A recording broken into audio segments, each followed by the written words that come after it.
What is going on, everybody? My name is Jay, this is Unplayable, and today I'm going to be showing you Flip 7.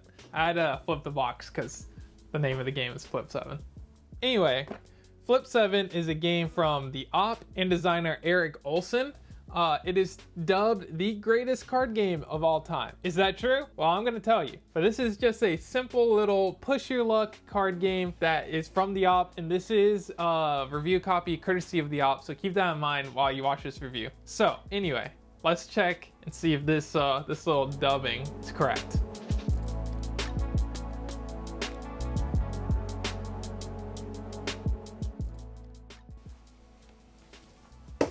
So let's chat about Flip 7, the greatest card game of all time. So in this game, it is very similar to something like Blackjack, where you're dealt a card to start the game. Each player is dealt a card to start the game. And then you can either hit, which is flip a new card and gain it into your tableau, or you can stay. If you stay, you're gonna bank all the points that you've accumulated over the course of the round. You add it to your total from previous rounds, and the first person to score 200 total over the course of however many rounds that takes is going to be the winner.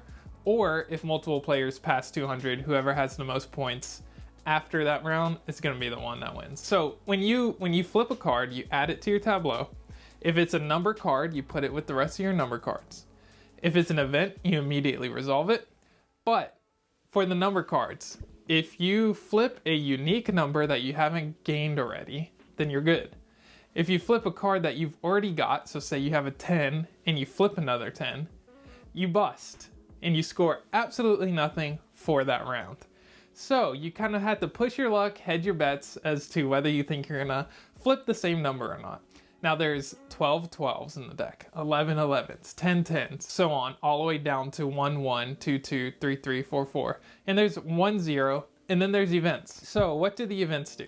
That's the general premise of the game. Like, that's all you're doing, is you're hitting to try not to bust and score as many points in a round as you can, and try to score 200 before anybody else. The events add a little bit of flavor to the game. Oh, and the last little bit without the events involved is if you can flip 7 unique numbers, then you immediately end the round and score 15 bonus points. So let's talk about the cards that are not number cards. So the first thing is there's modifiers. There's a ×2, there's like a +10, a +6, +4, all of that. It's basically giving you more points in the round without the danger of drawing the number card. So like if it's a +10, it's essentially just giving you 10 points without giving you a 10. So you're less likely to bust. That's the modifiers. Then you have all the events. You have the freeze. The freeze you can play on events you can play on any active player.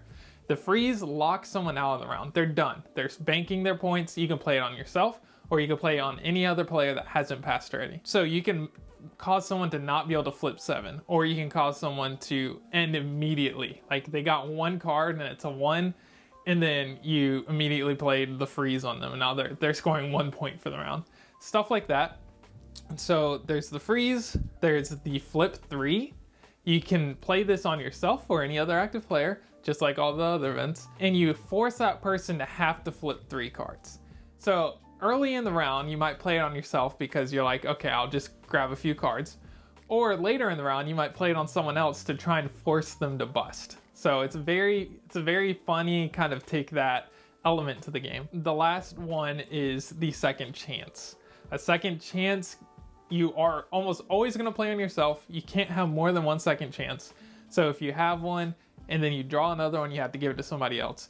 But the first time you bust, you discard that card and you discard the second chance and you're good. You don't bust. So the second chance feels really good. That's all the rules for the game. I mean, it is dumb simple, very easy to teach, very easy to get into. So let's talk about the components, and then we'll talk about a review on the gameplay. Number 1, the cards, the card stock, great graphic design on the cards. I love the design that they did for the simplicity, but also just very modern take on just nice looking cards, and the card stock's good. So no complaints there. The box is gigantic for what's in here. I get it, like I understand why. Let's take this out. It's just a stack of cards. Like, look at this. This is what's in here, and this is the box. It's way bigger than it needs to be. I get it because this takes up more shelf space. It's more marketable, all that kind of stuff. I get it, but like I will probably get rid of this box if I keep it. It's way bigger than necessary. So that's the components. Now the game. The game is super easy to teach, super easy to get into. I mean, you can explain the game in 1 minute and just start going. One thing I do is at the beginning of the game, for the first time people have ever played it, I'll make sure that when you deal the one card, starting card for each player, I make sure they're all number cards and not events. And then explain the events as they come up. So that's one thing that I do, kind of ease the teach. But the teach is just so simple. It's straightforward. There's not really anything complicated about it. So that's a positive. The gameplay is climatic and fun. Like if you like very simple, played in 15 minutes, a full game, like one round takes a couple minutes. Like it's either you take a card or you don't. We just go around.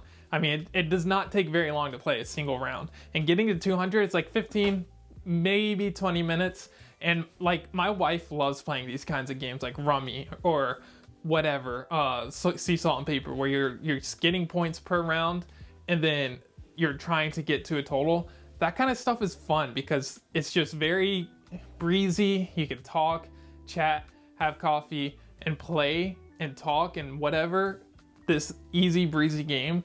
And then you just add up the points, and the rounds are so short, and it just keeps your attention while also being like not too difficult to play. Climatic. I say climatic because going into the last round where someone only needs so many points to play, it gets to this funny kind of like push your luck and try to get to the total. So like if two people are about to cross 200, then you either take the card, get to 200, and you can keep going to try and outpace your opponent, or you can stop and see if your opponent's going to try to, or enforce your opponent to catch up to you and potentially bust. So like there's this weird dynamic where in the last round, and then obviously everyone else is just going to be going until they either bust or they score enough points to win.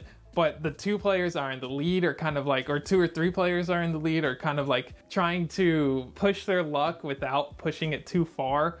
But also you have to score, otherwise the other person's going to win because they're scoring. So it's this cool, weird, mathy state at the end of the game that I think is fun. So it's very climatic in that kind of way. The flip 7 is also climatic. If you have 6, you could just bank. You could just stop. But if you flip and hit that 7 and then you get the extra 15 points, it's so satisfying. It's really fun and cool. It's also a great way to do kind of a catch-up mechanic if you're like way behind because you busted early, or you're just not getting the right cards, or you got froze. It's a good way catch-up mechanic that like if you get lucky and you push and push and push and you flip 7, you can get back in the game. So I like that aspect. You can also goad other players. This game is all about table talk too. You can goad somebody and be like, dude, you're gonna stop at 3 cards? Come on, you can flip some more, you can flip more, and then you convince them and then they bust. That kind of stuff is fun, funny. It is definitely a party style type game. It's not this isn't a Euro game. This is, cards, have fun with up to, as many players as you really want, to be honest. You can play this with a ton of players. I mean, you can play this with 8 players and it's still super fast. Now, if you want this, I may be doing a giveaway for this game on my social media for Unplayable. So make sure to follow me and Unplayable on Twitter. Follow us on Instagram, like our Facebook page, Threads, whatever, and we'll explain how to enter to win this copy of the game. But that's pretty much all I got to say. There's not too much else to say about this game. It's simple, but it's engaging and fun and very push your luck. So there you have it. Is it the best game in the world? Card game in the world? No, but it is fun. See y'all on the next one. Bye.